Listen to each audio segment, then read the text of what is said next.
문화적 배경, 주변 인물관계, 식사를 했을 때 중요해 여기는 포인트들, 이런 게 저의 관능 테스트의 기준이 될 수 있다는 거죠.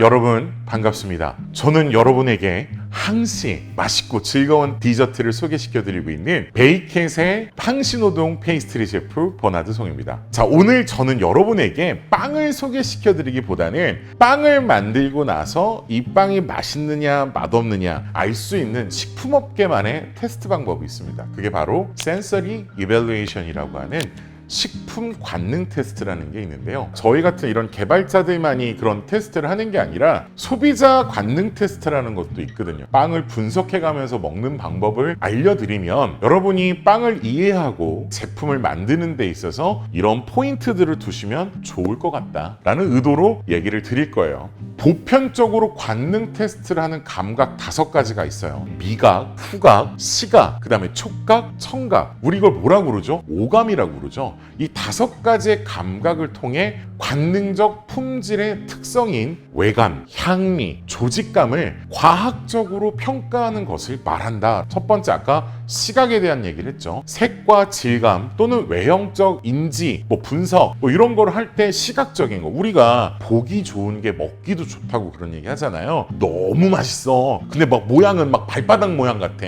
그러면 사실 소비자가 구매하는 데 있어서 좋지는 않겠죠. 두 번째, 후각, 냄새의 인식을 분석하는 것들을 해요. 세 번째, 미각인데 단맛, 신맛, 짠맛, 쓴맛, 감칠맛, 그 미각 우리 5가지가 있어요. 그리고 네 번째, 촉각은 사실 온도, 통감, 조직감 등 이것들을 인식하고 분석할 때 촉각을 사용을 해요. 5번째, 이 청각은요, 바게트 빵을 귀에다 놓고 탁 뜯을 때 팍팍팍팍 이 나는 소리 있잖아요. 그게 너무나 매력적이죠. 그래서 이렇게 관능 검사를 통해서 개발자들은 이런 기준으로 빵을 접근하고 이해하려고 노력을 합니다. 즉, 인간의 감각기관에 감지되는 반응을 측정하고 분석하는 과학의 한 분야, 제품에 대한 소비자의 기호, 여러 가지 특성을 측정하는 도구다, 그런 건데, 제가 포인트를 두는 건 딱 하나, 뭐다?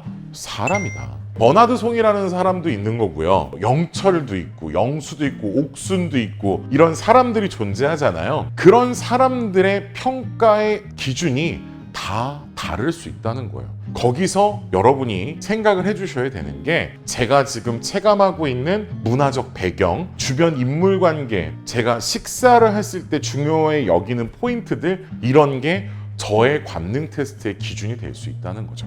이런 관능 테스트는 왜 하는 걸까요? 식품회사가 원가의 절감을 목표로 할 때 A라는 재료 대신 B라는 재료를 넣었어. 뭐가 달라지는지 구별을 해야 돼. 이럴 때 쓴다는 거죠. 가공의 과정상 조건을 변화시키기 위해서도 관능 테스트를 하고요. 제품을 저장했어. 냉동으로 저장을 하든 냉장 저장 시 일어나는 변화를 측정하기 위해서도 테스트를 하고요. 우리 회사의 제품과 타사의 제품을 비교하고 분석하는 포인트나 정책을 수립하고 수정할 때 효율적으로 이용하기 위해서 이런 도구를 사용하기도 한답니다. 앞서서 제가 얘기했던 것처럼 관능 테스트의 기준은 사람이다. 그래서 저는 어떤 기준으로 빵을 테스트한다면, 빵을 집어 먹고 싶어지는 색깔, 행복을 부르는 냄새라는 포인트로 관능 테스트를 하거든요. 첫 번째, 메일라드 반응이라는 게 있어요. 아주 쉽게 표현드리면 갈변 반응, 구음색에 따라서 냄새가 변하고 향미가 바뀐다. 아미노 화합당과 포도당, 과당 등 카르보닐 화합물이 열을 받기 시작하면요, 색깔이 갈색으로 변해요.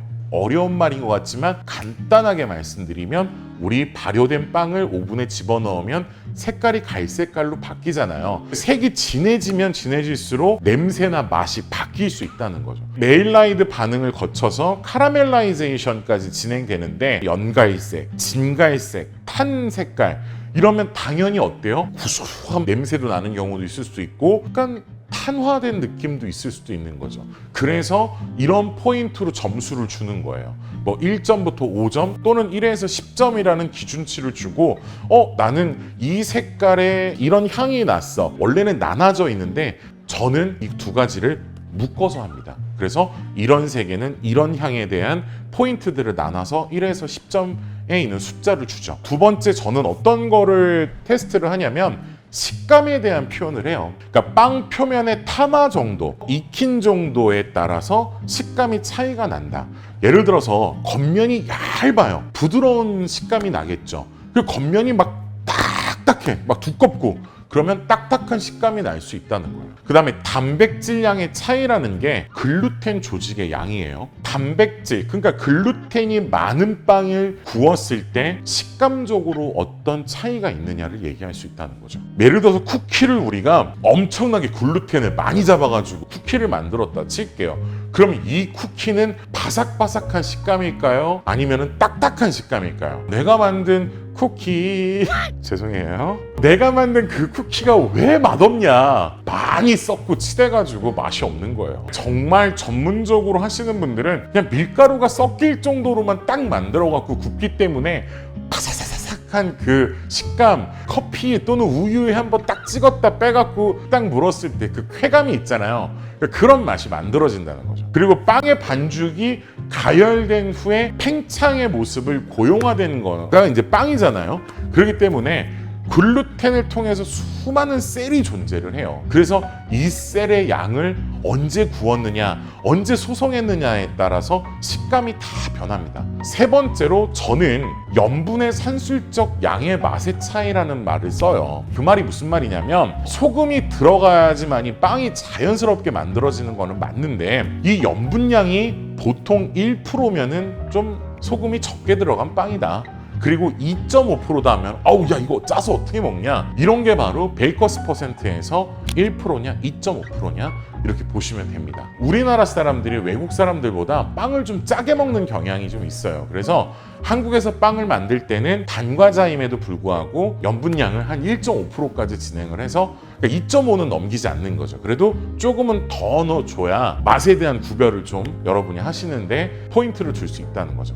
그래서 버나드 송의 관능 테스트 리스트는 3개다. 색과 냄새, 식감, 소금에 관련된 포인트를 전언해요. 앞으로 여러분이랑 베이켓에서 판매되고 있는 제품을 통해서 관능 테스트를 한번 진행을 해볼 거예요. 저의 기준으로 관능 테스트를 진행할 거니까 사람마다 조금씩 다 다를 수 있어요. 그리고 무조건 맛있다는 얘기는 안 할 거예요. 앞으로 저랑 이런 컨텐츠를 한번 같이 해봅시다 라는 의미로 오늘은 관능 테스트가 이런 겁니다 라고 설명만 드려보겠습니다. 다음 시간에 베이켓 대표 상품들을 가지고 본격적으로 한번 시작해 보겠습니다. 저는 여러분에게 알찬 정보를 드리는 항신호동 페이스트리 셰프 버나드 송이었습니다. 자, 다음에 뵙겠습니다.